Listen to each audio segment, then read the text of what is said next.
صحابی رضی اللہ عنہ جن سے انوکھی ملاقات۔ یہ واقعہ جو میں لکھ رہی ہوں بالکل حقیقت پر مبنی ہے اور یہ ہمارے دادا جان نے ہمیں سنایا ہے۔ میرے دادا جان کی ابھی نئی نوکری لگی تھی اور وہ اپنے آبائی گاؤں میں رہتے تھے۔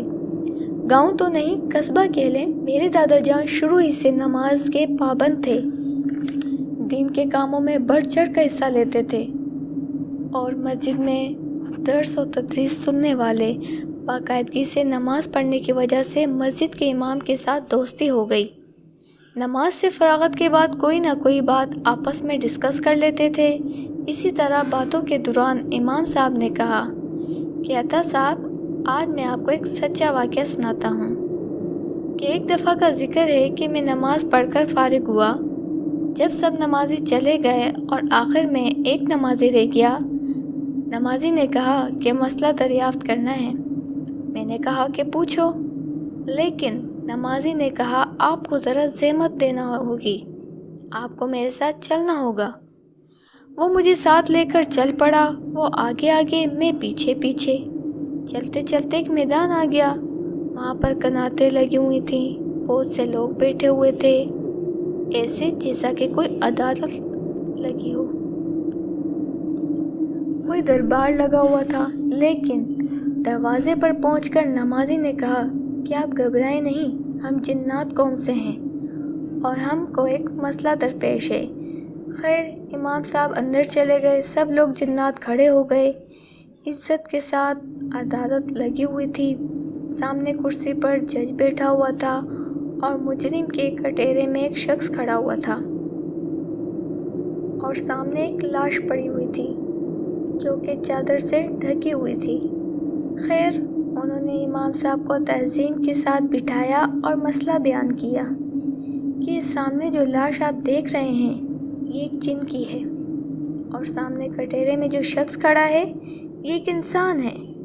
سامنے مرنے والے جن کے بوڑھے والدین بیٹھے ہیں۔ اس انسان کا کہنا ہے کہ وہ نماز پڑھ کر مسجد میں کھڑا تھا۔ جب سب نمازی چلے گئے، اس نے صفیں لپیٹی تو صفوں میں ایک سانپ نکلا۔ اس نے سوچا کہ کہیں یہ سانپ کسی کو ڈس نہ لے، اس نے لاٹھی اٹھا کر سانپ کو مار دیا۔ سانپ کو مارنا تھا کہ وہ خود غائب ہو گیا۔ انسان کا کہنا ہے کہ میں نے ایک سانپ کو مارا ہے، جن کو نہیں۔ جن کے والدین کہتے ہیں کہ اس نے ہمارے بیٹے کو مارا ہے، ہم کوئی فیصلہ نہیں کر پا رہے، نہ وہ اپنے موقف سے ہٹتے ہیں اور نہ ہی والدین کہتے ہیں کہ ہم اس کو چھوڑیں گے۔ خون کا بدلہ خون، جب بھی اس انسان کو مار دیں گے۔ امام صاحب نے غور سے دونوں کی باتیں سنی، پھر اس نے ایک حدیث پڑھی کہ جن جو شکل اختیار کریں گے ان کو ویسا ہی مانا جائے گا، نہ کہ جن۔ لہٰذا اس نے سانپ کو مارا ہے، اس کو یہ معلوم نہیں تھا کہ یہ ایک جن ہے۔ آپ صلی اللہ علیہ وآلہ وسلم نے فرمایا تھا کہ جن جو شکل اختیار کرے گا اس کو وہی سمجھا جائے گا، لہٰذا اس انسان کا کوئی قصور نہیں ہے۔ یہ بات سن کر مجموعے میں سے ایک بہت ہی بوڑھا جن کھڑا ہوا۔ اس نے کہا یہ امام صاحب ٹھیک کہہ رہے ہیں۔ جب آن حضرت صلی اللہ علیہ وآلہ وسلم نے جب یہ بات فرمائی تھی تو میں وہاں موجود تھا۔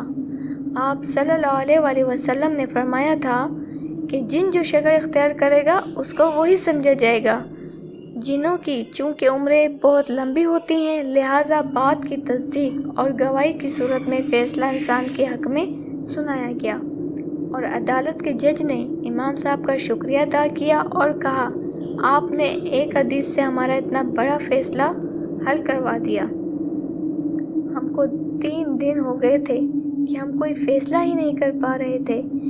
پھر امام صاحب کو وہی نمازی جن باہر عزت کے ساتھ رخصت کرنے آیا۔ جوں ہی باہر قدم رکھا تو ایک دم سب منظر سے غائب ہو گیا، نہ وہ عدالت تھی، نہ کناتیں، کچھ بھی وہاں نہ تھا، میدان صاف تھا۔ پھر امام صاحب واپس آ گئے۔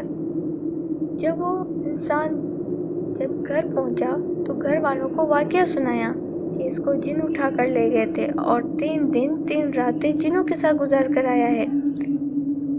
گھر والوں نے اس کی بات پر یقین ہی نہ کیا۔ گھر والے بھی ڈھونڈ کر پریشان تھے کہ نماز پڑھنے تو مسجد کیا تھا پھر کہاں چلا گیا؟